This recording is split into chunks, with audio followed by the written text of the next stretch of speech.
Changemakers, and welcome to The Core, sponsored by Red Apple Edco. This is your Everything Education podcast. We talk about current events, books to read. We interview education leaders, hear their stories, learn from their biggest lessons, and they share what they wish you knew about what it means to be in education today. I'm your host, Dr. Kia Turner. Buckle up for small seeds of inspiration that can lead to big changes in your classroom practice. Let's take a bite out of today's guest. Hi, you guys. It's Dr. Kia again at a standing table, leaning over, talking to you with John Eick, who is the president of CapCUE. I'm the president of the CapCUE board. We're a CUE affiliate in California, right? So CUE is this huge, probably the largest ed tech consortium of PD in California.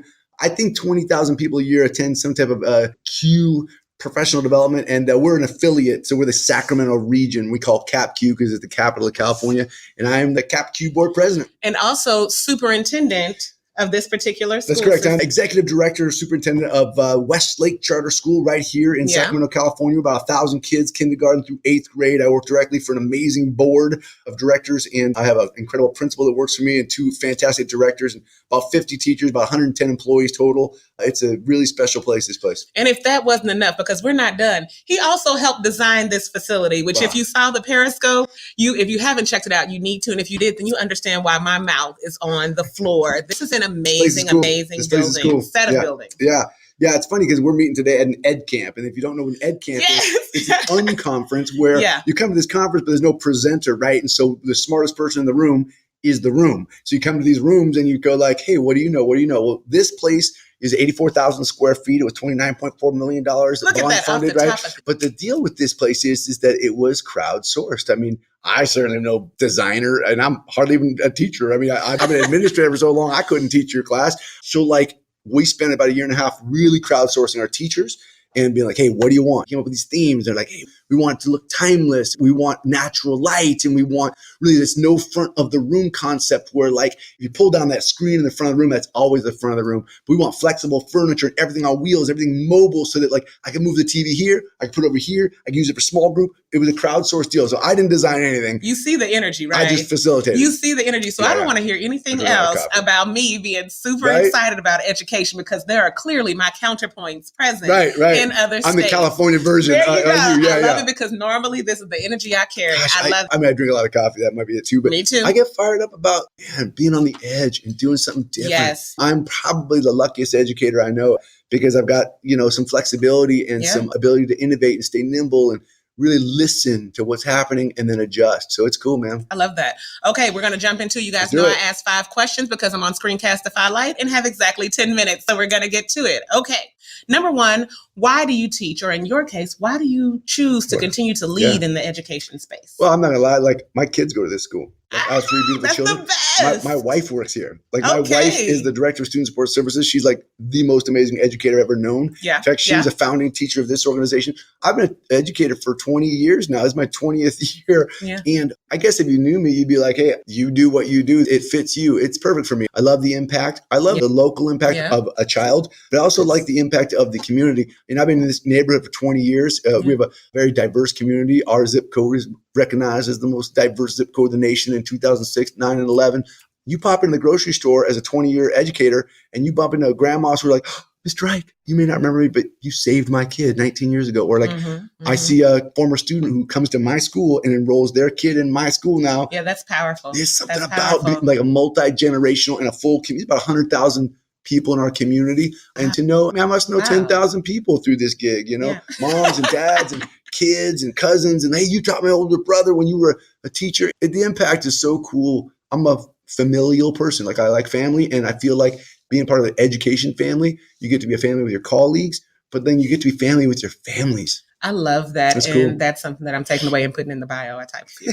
Okay. Number 2, what is one thing you're doing in your practice? Because you're not in a classroom. What's one thing that's happening in your practice or at your level of the education world right now that really excites you? Something you see going on that you're like, yes, I want more of this. I can do the whole 10 minutes on that, right? Stuff I'm excited about. I mean, one thing that I'm personally excited about is the whole model of shared leadership, like I was talking about. Yes. I mean, the deal here, right, is that if one guy's sitting in a room with a closed door making decisions, you got a bad decision-making matrix, So I think education is such a pendulum swing and change-focused industry that we're always managing change. And if you don't help your people manage change by making them part of the change, you're going to be the change. Like, get out of here. So, I mean, that's something I really do. I mean, I have lots of leadership involvement among staff, ad hoc committees that are driving good work, just involving more people in the decision-making and the change management. And it sounds like you're saying more developing leadership capacity. Yeah, totally, something like a movement you're seeing go on that you're like, I'm completely behind it. It's very grassrootsy, man. You get people and you go, hey, what's your capacity to lead? Let's put you there. Or what's your capacity to lead? Let's put you there. Mm-hmm. So that's a big deal.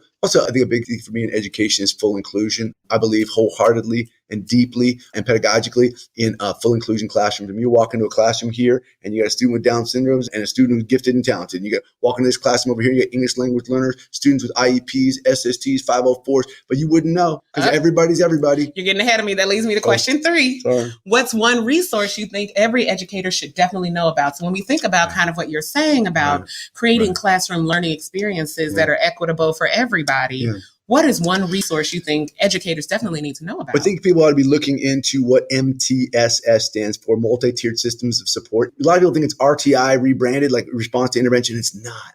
It's forcing all of us to take a look at the multi-tiered system of support and say we all own everything that happens in tier 1. Every one of our kids should get what they need in tier 1. That means I have to be designing my classroom as a physical space, as a pedagogical space, as a learning space, as an access space for tier 1. Like push hard on tier 1 because then it creates equity. I mean, this is about equity. Like just because you are gifted and talented, you shouldn't get more education than the kid who's a special education. Like this classroom's got to be designed equitably where all students have full access. And it's a beast. I mean, it's not easy. If you're not doing it, it's hard to learn it. You read some blog posts on really good MTSS programs because I tell you, it will change your life. You are doing it again. Look, question 4 is what was your last aha moment as a professional where you were like, you know what? 2 days ago, I was in Giovanna Hernandez's classroom. She's a Spanish teacher. I was doing an observation for Giovanna, maybe one of the best 8th grade lessons I've ever seen in my life. I mean, she just blew me away. She needs a Periscope thing. No, she should. Let the world as I looked around the classroom, I recognized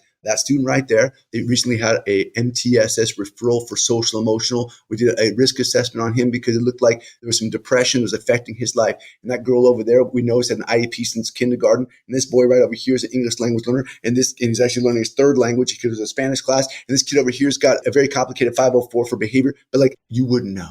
The aha was if you build it appropriately and you design your structures in tier 1 to have a UDL, Universal Design for Learning. If you design your classroom culture, and it takes time, if you design your classroom culture around inclusivity, no one coupled up with this kid and was like, oh, I got to be with you. I mean, and the kid's got, severe autism and he's like, okay, you're on my team. We're doing our Quizlet. Like, I didn't see one iota of that. And these are 8th graders. So the aha for me was like, hey, man, you build appropriate structures for inclusion and equity, and it's legit. Like it happens. So if somebody's sitting in a staff room going, oh, we couldn't do that. Yes, you can. It's legit. And it's not just me saying it. Look, he is saying it. It is not just me. It's happening. Come visit. Come visit. Last one. In a few words, what is it that you want to put out there about education in Northern California? Like when people think of this region and education and kind of the moves you all are making, man, I'll tell you. What's the message you want to put out there in 90 seconds? It's about being a connected community. I'm part of CapCUE,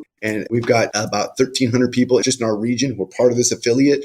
Like people are getting connected here, sharing resources. This professional development I'm putting on today is free, and it's people just sharing resources. Like I think in Northern California, we're traveling around, we're looking at each other's practices, we're sharing more than I've ever seen in my 20 years. I'm seeing it happen here because it's crowdsourced. It's the community that's building it. And if people can't get what they need from their district, they're going to other friends and go connect me on Twitter. Hello from Missouri. Yeah, I'm seeing more people get PD from Twitter than they got from their old PD model in their district 10 years ago. So I'm telling you, people are getting connected and taking charge of their own professional learning, their own professional growth, and their own professional development. It's not about setting objectives with your administrator. It's about connecting with a partner and being like, hey, what can we learn from each other? You heard it from John. They're breaking down silos in Northern California. Thank you guys for tuning in. Talk to you soon. Bye. That's all we have for today. Thank you for listening to The Core. Wherever you are listening to us, be sure to like our show, subscribe, and share the episode that's meant the most to you. We appreciate every single one of our subscribers, as do our sponsors. We look forward to seeing you next week. You can also check us out on YouTube at Red Apple Edco if you'd like to see more video of these conversations. We have them posted there.